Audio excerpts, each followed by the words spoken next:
5. The isolation of the miners. Context and overview. Date and event. On May 12, the British worker announced how peace came, referring to the settlement of the general strike in Britain. TUC announcement. The Trades Union Congress, TUC General Council claimed miners would get a fair deal, though the capitalist press described it as an abject surrender. Miners' response. The miners' executive rejected the Samuel Memorandum and distanced itself from the General Council's decision to call off the strike, emphasizing they had no role in the decision. Miners' official stance. The miners criticized the TUC for excluding them from negotiations. They opposed wage reductions implied by the Samuel Memorandum, which contradicted their union's principles. They affirmed their position against wage cuts and expressed loyalty to workers who had supported the strike. General Council's actions. Negotiated with the government on terms that effectively capitulated to employer demands. Called off the general strike after 9 days, appealing to Prime Minister Baldwin not to victimize workers. Failed to protect unions from subsequent retaliation by employers. Employer retaliation. Workers in various sectors, railways, buses, docks, printing, faced punitive conditions for reinstatement, including signing agreements acknowledging breaches of contract. Wage reductions, e.g., 1 to 2 shillings per day for busmen and tramwaymen. Demands for dockers to renounce union membership. Threats of non-union workplaces for printers. Workers' resistance. Despite TUC's capitulation, workers refused to return to work under unfavorable conditions. Union leaders eventually issued instructions to members not to sign individual agreements and to stand firm. TUC's manifesto issued a call for unity, urging workers to return to work together under union instructions. Claimed the general strike was a success, enabling negotiations to resume, though the manifesto's tone revealed the weakness of the TUC's position. Settlement terms and aftermath. Separate unions negotiated hastily with employers, often on poor terms. Notable exceptions. Printers secured less severe terms due to prolonged resistance. Furnishing trades achieved favorable conditions by threatening a strike later. Prime Minister Baldwin publicly opposed exploitative actions by employers, fearing a resurgence of worker solidarity. Broader implications. The TUC's actions fractured the united front of the workers. Employers took advantage of union leaders' weakness to impose unfavorable terms. The press portrayed the settlement as a national victory, despite its damaging impact on worker solidarity and morale. Printers' terms of agreement, pre-strike agreements, before May 1, 1926, remain valid. Employers will prioritize rehiring former employees as needed. No sudden stoppages of work will be permitted. Trade unions will not interfere with the content of printed or published materials. No chapel, union, meetings during working hours. Apprentices will not be involved in disputes. Managers not involved in production work are exempt from strike participation. Disputes must exhaust conciliation machinery before work stoppages. Trade unions cannot interfere with business operations or workforce management. Temporary arrangements to rehire workers and possibly implement short-time work. Employers are encouraged to pay holiday wages to employees who left without notice. Observance of agreements is a matter of individual honor for all parties. Agreement does not waive any legal rights of parties involved. Dockers' agreement. Reemployment will follow terms of the national agreement, admitted by unions to have been broken. Workers must report for work at designated times and places. Reemployment depends on available work. Permanent staff will return to their previous positions. The union commits to exhausting conciliation processes before strikes, discouraging unauthorized individual actions, avoiding influence over supervisory grades in disputes. Outstanding pay arrears from the stoppage will be settled. Railway terms. Reemployment will proceed as traffic allows, temporarily suspending the guaranteed week clause from the 1919 National Agreement. Suspension aims to prevent costs for companies and excludes non-strikers. Work will be distributed to ensure equivalent earnings of 3 days' pay weekly. Options for work redistribution. Nearby stations without travel costs to companies.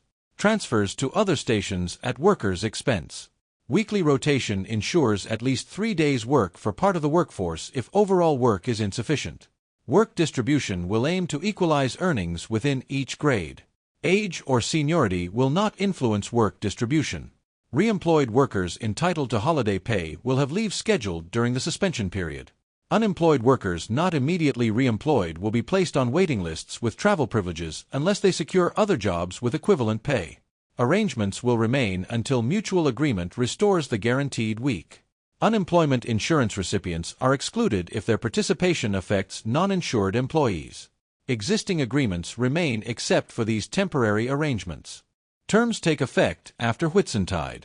Key observations: printers secured favorable terms, maintaining previous agreements and avoiding drastic changes. Dockers faced stricter conditions tied to national agreement compliance, but arrears were to be paid. Railway workers experienced significant concessions, including a suspension of guaranteed pay and work redistribution to minimize unemployment. Employers maintained substantial control, with unions generally forced into conciliatory positions. Railway companies' memorandum: supervisory and clerical grades not yet re-employed were not given the same assurances as other workers. Employment for these grades depended on the availability of suitable work. No additional cost to the companies. Companies agreed to arrange early meetings with unions to discuss implementation. Reactions to the railway agreement: positive union leadership response. Mr. Thomas regarded the railway agreement as excellent. Mr. Cramp considered it his greatest career achievement. Critical perspective: agreements were secured hastily within 24 hours, undermining any chance of rebuilding a united labor front. Efforts to reconstruct unity, Communist Party and minority movement initiatives, called for maintaining union solidarity based on the May 1 pledge of no wage reductions. Proposed immediate local conferences of strike committees. A national conference of delegates and union executives to resist the terms of re-engagement. Obstacles to rebuilding leadership. Betrayal by the General Council deeply shocked workers. Union executives' individual agreements and separate actions fragmented the movement further. General Council's collapse shifted focus back to individual unions. Role of minority movement and Communist Party. Limitations: lacked sufficient leadership positions in unions to enforce unity during the crisis. Required significant divisions within existing union leadership for influence to grow. Potential for impact: a divided General Council or stronger left-wing leadership could have changed the outcome. Left-wing leaders' failure to stand firm against the right wing weakened resistance. Outcome and legacy: union leadership failures. Right-wing leaders consistently pushed to end the strike, overriding left-wing hesitations. The strike concluded with workers feeling betrayed but more aware of their strength and solidarity. Isolation of the miners. The miners were left to face their struggles alone, marking a significant defeat for the labor movement.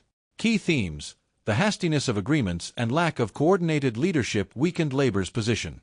Divisions between union executives and grassroots movements hindered unity. Betrayal by established leaders created bitterness but also planted seeds for future resistance. General Council's response: appeal for silence. The General Council discouraged discussions and recriminations. Planned to convene a national conference to explain their decisions, despite claiming victory. Public statements: E. Bevan, R. B. Walker, and A.H. Findlay claimed they acted in good faith based on assurances that the Samuel Memorandum would be accepted by the government. Sir Herbert Samuel countered their claims, asserting no official government agreement or consultation had occurred. Samuel's clarifications: independent role. Samuel acted in a personal capacity and had no mandate from the government. The government was unaware of the memorandum until after it was shared with the Prime Minister. Proposals in the memorandum included a national wages board and temporary allowances for displaced miners. Depended on miners agreeing to wage reductions, which they rejected. Government was unwilling to renew subsidies or withdraw notices unless negotiations were viable, which the miners' rejection made unlikely. Union leaders' justifications: public defense. Statements by Swales, Hicks, and Tillett defended their decisions, claiming the strike demonstrated worker power and solidarity. Disrupted capitalist operations. Fostered international goodwill, especially from Russian trade unions. Critics noted these defenses ignored the absence of guarantees against wage reductions and the leaders' prior rhetoric supporting class struggle. Blame avoidance. Ramsay MacDonald dissociated himself from the strike, criticizing its lack of preparation and political misdirection.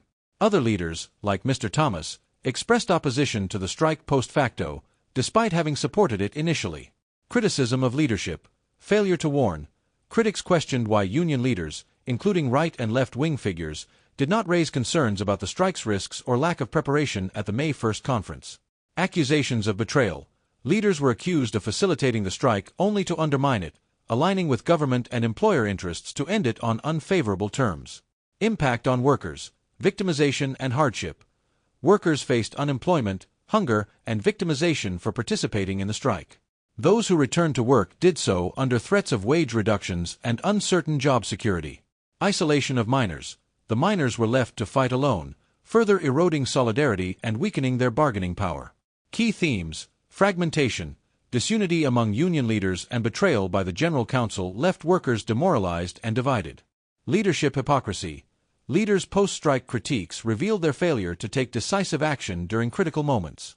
Worker resilience. Despite leadership failures, the strike underscored workers' power and solidarity, planting seeds for future struggles.